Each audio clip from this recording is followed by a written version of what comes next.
Selanjutnya, pertanyaan awal terhadap moral. Jadi, di sini ada 3 pertanyaan. Jika saya mencuri dari yang kaya untuk memberi makan orang miskin yang kelaparan, apakah perbuatan tersebut hal yang benar atau salah? Jika saya mengabaikan rambu lalu lintas, menerobos lampu merah untuk mengantar seseorang yang sakit ke rumah sakit yang terdekat, apakah perbuatan tersebut hal yang benar atau salah? Jika cuaca sedang hujan deras dan saya menumpang di bawah genteng rumah seseorang tanpa izin dari pemiliknya, apakah perbuatan tersebut hal yang benar atau salah? Jawaban dari ketiga pertanyaan ini bisa saja berbeda untuk setiap orang. Pandangan seseorang terhadap hal yang baik dan buruk tentu saja berbeda dari satu dan yang lainnya. Ketiga pertanyaan berikut adalah pertanyaan yang menguji moral seseorang di mana seseorang harus memberikan pandangannya terhadap perbuatan tersebut. Selanjutnya, moralitas dalam agama Buddha. Dalam agama Buddha, moral umumnya diinterpretasikan sebagai sila, berbeda dengan pengertian moral dalam bahasa Indonesia yang lebih terasa seperti sebuah kewajiban. Sila adalah perbuatan etis yang sesuai dengan keinginan dari seseorang yang telah berkomitmen untuk terbebas dari duka. Untuk memahami moralitas dari pandangan agama Buddha, terdapat banyak hal yang menjadi dasar dari etika dan moral dalam agama Buddha.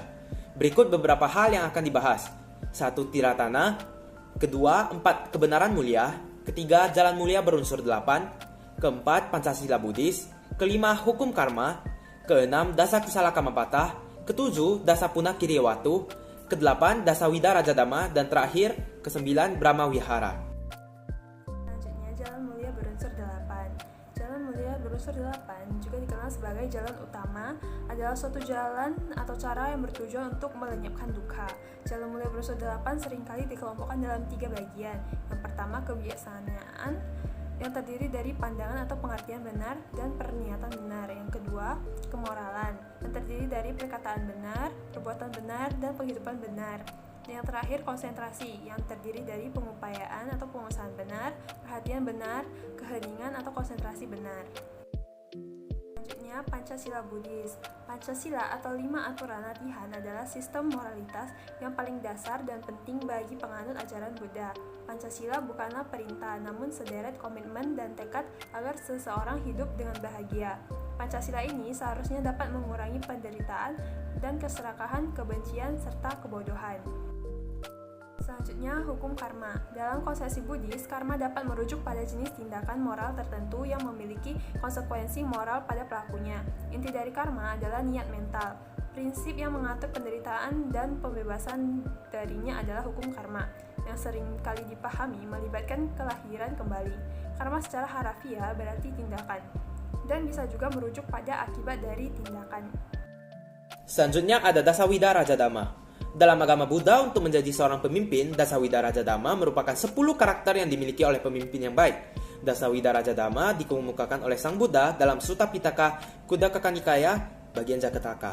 Dalam sejarah, terdapat satu orang yang berhasil menjadi contoh dari Dasawida Rajadama dalam memimpin, yaitu Raja Asoka. Dasawida Rajadama terdiri dari kedermawanan, bermoral, rela berkorban, jujur, baik dan lemah lembut, hidup sederhana, tanpa amarah, tanpa kekerasan, sabar, adil dan menghormati pendapat. Dasawida Rajadama ini dianggap sebagai pedoman untuk mewujudkan masyarakat yang adil dan makmur dalam tata laksana pemerintahan yang baik. Pemimpin yang memiliki karakteristik ini diharapkan dapat menciptakan masyarakat yang lebih baik dan meningkatkan kesejahteraan rakyat. Selanjutnya, Brahma Wihara. Brahma Vihara, 4 sifat luhur, dipandang sebagai kebajikan dan niat utama dalam etika, psikologi, dan meditasi Buddhis. Dengan mengembangkan sifat luhur ini, melalui meditasi dan perbuatan yang benar akan meningkatkan kebahagiaan. Brahma Vihara terdiri dari 4. Yang pertama, metta atau cinta kasih. Kedua, karuna atau welas asih. Ketiga, mudita atau turut berbahagia. Keempat, upekha atau keseimbangan batin. Selanjutnya ada perspektif moral agama Buddha, yaitu jawaban-jawaban dari pertanyaan sebelumnya. 1. Mencuri dari yang kaya untuk memberi makan orang miskin yang kelaparan. Jadi, untuk mencuri dari yang kaya untuk memberi makan orang miskin yang kelaparan dapat terlihat sebagai perbuatan yang baik dan salah. Dalam agama Buddha, hukum karma bekerja tanpa melihat tujuan akhirnya. Segala perbuatan yang salah akan tetap membuahkan karma buruk, serta perbuatan yang baik akan menghasilkan karma baik. Ketika seseorang mencuri, hal itu telah melanggar Pancasila Buddhis sila kedua sehingga karma buruk akan terbentuk. Namun ketika orang yang sama membagikannya kepada orang miskin yang kelaparan, dia telah membentuk sebuah karma baik. Dengan perspektif yang lain, perbuatan untuk memberi makan orang miskin yang kelaparan merupakan perbuatan yang sesuai dengan cinta kasih atau metta dan welas asih karuna. Namun banyak hal lain yang telah dilanggar dengan tindakan mencuri tidak sesuai dengan dasa punah kiriya watu dan dasa wida raja dama yang tercermin dalam pelanggaran sila dalam Pancasila Buddhis, yaitu sila kedua. Kedua, menerobos lampu merah untuk mengantar seseorang yang sakit ke rumah sakit. Mengabaikan rambu lalu lintas untuk mengantar seseorang yang sakit dapat dianggap sebagai perbuatan yang melanggar aturan.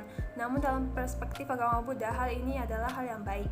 Peraturan mengenai rambu lalu lintas berupa peraturan yang dibuat oleh negara, sedangkan dalam agama Buddha, umat Buddhis hanya terikat dengan komitmen yang sedang mereka buat terhadap Pancasila Buddhis.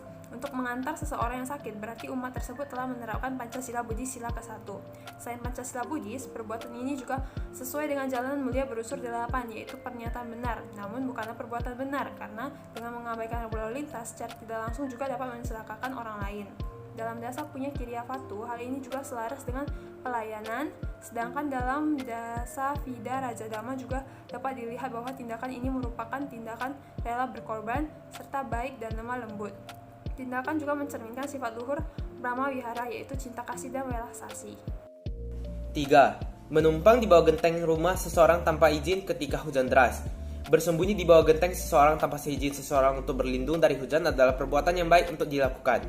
Perbuatan tersebut termasuk salah satu perlindungan terhadap diri sendiri dan perbuatan tersebut tidak bertentangan dengan Pancasila Buddhis sila kedua karena tidak ada hal yang dicuri.